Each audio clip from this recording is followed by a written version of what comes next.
Hello everyone, welcome to my YouTube channel. आज के इस वीडियो में मैं अभी आपके सामने स्क्रीन पे जो क्वेश्चन दिखाया वो इस बुक का क्वेश्चन है। बीके गोयल बुक है और ये क्वेश्चन नंबर 9th ए दिया गया है। अगर आपके पास नई एडिशन की बुक है तो उस नई एडिशन में, न्यू एडिशन में क्वेश्चन नंबर 14 पे दिया गया है, 14A। तो इस क्वेश्चन में कह रहा है कि find out that amount which has to be credited in income and expenditure account. So how we will find out here? See this. Correct from the following particulars, calculate amount of subscription to be credited to the income and expenditure account for the year ended March 31st, 2019, and show the items in the balance sheet as at that date. Subscription in arrears on 31st March 2018. आपको जो बनाना है वो बनाना है 1 April 2018 to 31st March 2019 financial year का income and expenditure account बनाना है। इसका मतलब 31 मार्च 2019 के डेट पे हम बोलेंगे at the end and 1 April 2018 और 31 मार्च 2018 के डेट पे आप बोलेंगे बिगनिंग का। ठीक है, 31 मार्च 2018 के एक दिन बाद ही तो 1 अप्रैल 2018 आएगा जो कि न्यू फाइनेंशियल ईयर होगा। तो ये जो डेटा दे सकता है या तो 31 मार्च 2018 के डेट पे होगा या तो 1 अप्रैल 2018 के डेट पे होगा। दोनों को आप in the beginning he consider करेंगे। अब क्वेश्चन पे आते हैं। क्वेश्चन में क्या कर रहा है, ए जो पॉइंट दिया है इस ए पॉइंट में कह रहा है सब्सक्रिप्शन इन एरियर्स ऑन 31 मार्च 2018। इसका मतलब 19 पे क्लोज हो रहा है तो 18 वाला जो होगा वो क्या होगा, नए साल में ट्रांसफर होगा तो इन द बिगनिंग होगा। तो एरियर का मतलब होता है आउटस्टैंडिंग, बकाया। आउटस्टैंडिंग यानी कि बकाया 31 मार्च 2018 आप बना रहे हैं 31 मार्च 2019 के डेट पे, यानी कि आउटस्टैंडिंग इन द बिगनिंग है। तो आउटस्टैंडिंग इन द बिगनिंग कितना दिया गया है, हम लिख लेते हैं यहाँ पे आउटस्टैंडिंग इन द बिगनिंग। ये जो अमाउंट दिया गया है वो अमाउंट है 12,500। Subscription received in advance on 31st March 2018 on same date 31st March 2018 means in the beginning 1st April 2018 जो कि आपका 31st मार्च 2019 के लिए है। एडवांस कितना मिला हुआ है 9,000। तो एडवांस इन द बिगनिंग कितना है, एडवांस इन द बिगनिंग कितना है 9,000 दिया गया है। रिमेंबर ऑलवेज यहाँ जब हम बिगनिंग बोल रहे हैं तो बिगनिंग का मतलब 1 अप्रैल 2018 है और इंड जब बोलेंगे तो उसका मतलब 31 मार्च 2019 होगा। तो यहाँ पे 2 हो गया। सी में अगर आप आते हैं तो सी में क्या कर रहा है, total subscription receive during the year ended 31 मार्च 2019, यानी कि एट द एंड आपने टोटल सब्सक्रिप्शन कितना रिसीव किया है, यहाँ मैं लिख देता हूँ टोटल सब्सक्रिप्शन। जो आपका टोटल सब्सक्रिप्शन है ये दिया गया है 4,60,000। 4,60,000। इस 4,60,000 में कुछ ब्रैकेट में किया गया है, कह रहा है including 10,000 for the year ended 31 मार्च 2018। कह रहा है कि जो आपका 4,60,000 यानी कि ये अमाउंट है, इस अमाउंट में 10,000 पिछले साल का है। 10,000 पिछले साल में कितना आउटस्टैंडिंग था 12,500, बट उसमें से कितना मिल गया है 10,000 मिल गया है।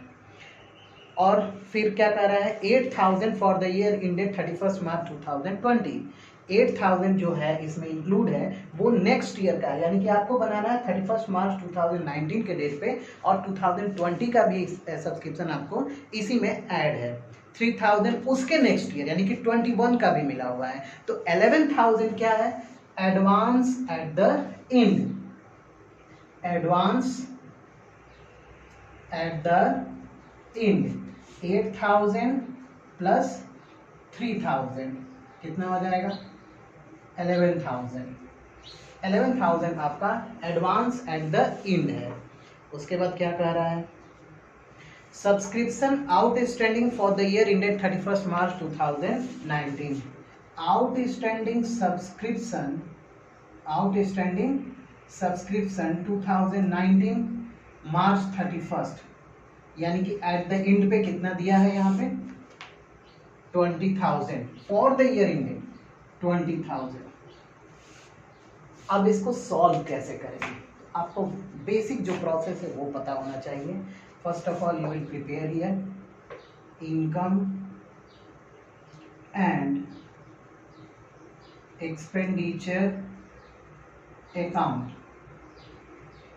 for the year ended March 31st 2019। यहाँ पे क्या लिखेंगे? सब्सक्रिप्ट इनकम साइड, इनकम इस साइड की जरूरत नहीं है, इसलिए जाते इसको हम अभी इसको टाइम दिया, इस पे जाते हम लोग नहीं देंगे। एक्सपेंडिचर इस साइड आपको कुछ नहीं लिखना है। Here you write by subscription, by subscription कितना आपको रिसीव हुआ है? Total subscription 4,60,000। आप यहाँ लिख दीजिए 4,60,000। लेस क्या करते हैं? Outstanding in the beginning. In the beginning outstanding कितना है? यहाँ देखिए, इन द बिगनिंग आउटस्टैंडिंग आपका 12,500 है। हम 12,500 को यहाँ पे लेस करेंगे। क्यों? क्योंकि अगर बकाया पिछले साल का है तो करंट ईयर का तो है नहीं, वो पिछले साल का है, तो उसको क्या कर देंगे?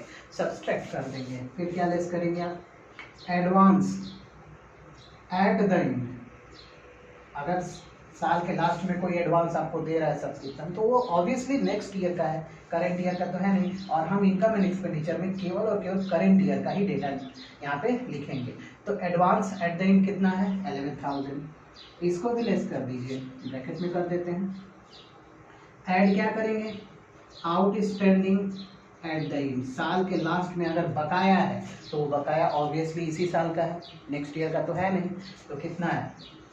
एक बात आप यहाँ पे ध्यान रखिएगा हमेशा, अगर आउटस्टैंडिंग इन द बिगनिंग ज़्यादा है, सपोज जैसे इस क्वेश्चन में है आउटस्टैंडिंग इन द बिगनिंग है 12,500, बट यहाँ पे कह रहा है कि जो पिछले साल का आउटस्टैंडिंग है वो 10,000 रिसीव हो चुका है, तो अभी भी कितना रिसीव होना बाकी है? 2,500। तो इस 2,500 को आपको आउटस्टैंडिंग एट द एंड में ऐड कर देना है। जो कि नहीं मिला है उसको ऐड करना है। कब ऐड करना है? जब यहाँ पे लिखा हो फॉर द एंडेड ईयर या फिर ड्यूरिंग द ईयर। जैसे यहाँ पे क्या लिखा है? Outstanding subscription 31 March 2019 for the ended year. आप बुक में देखेंगे क्वेश्चन में तो वहाँ लिखा है for the ended year March 31, 2019 20,000। इसका मतलब कि इस 20,000 में प्रीवियस ईयर का जो 2,500 नहीं मिला है वो इंक्लूड नहीं है, तो उसको इंक्लूड कर देंगे। अगर एज ऑन लिखा रहता तो इंक्लूड करने की जरूरत नहीं रहती, क्योंकि ये मान लिया जाता है कि उसमें वो इंक्लूडेड है, बट यहाँ पे इंक्लूड नहीं है। तो इस 20,000 में 2,500 ऐड कर देंगे जो पिछले साल का है, नहीं मिला है, तो कितना हो जाएगा? 22,500। फिर क्या ऐड करेंगे? Advance in the beginning, advance in the beginning. यहाँ पे मैंने लिख दिया था एडवांस इन द बिगनिंग कितना है? 9,000। अब इसको आप सॉल्व करें। 12,500 22 में 5,500 माइनस करेंगे तो यहाँ 10,000 बचेगा पॉजिटिव बैलेंस। 10,000 और 9,000 19,000 हो गया। 19,000 में से 11,000 अगर माइनस करेंगे तो आपके पास आएगा 8,000। इट मीन्स 8,000 पॉजिटिव बैलेंस 4,60,000 में आप ऐड करेंगे तो आपका जो आएगा वो आएगा 4,68,000। ये आपका सॉल्व हो गया। ये तो एक टिप है, आप इस तरह से सॉल्व कर सकते हैं क्वेश्चन को। एक और इसमें एक और वे है जिससे आप इस क्वेश्चन को सॉल्व कर सकते हैं। मान लीजिए अगर आप यहाँ पे outstanding in the beginning 12,500 subtract नहीं करना चाहते हैं, क्योंकि पिछले साल का तो केवल 10,000 ही मिला है ना, तो 12,500 सब्सट्रैक्ट करने की क्या जरूरत है? आपको करंट ईयर का केवल लिखना है। तो करंट ईयर में तो 10,000 ही तो पिछले वाला ऐड हुआ है, तो हम केवल 10,000 को माइनस कर देते हैं। यहाँ पे 10,000 को माइनस कर देते हैं। अब अगर आप यहाँ 10,000 को केवल माइनस करेंगे तो आपको यहाँ 2,500 ऐड करने की जरूरत नहीं है। यहाँ पे आप 20,000 ही करेंगे। अब फिर से इसको सॉल्व किया जाए। 29,000 में से 21,000 माइनस कर देंगे, 8,000 आएगा। 8,000 4,60,000 में ऐड करेंगे 4,68,000। तो ये दो आपके पास रास्ते हैं। There are two veg.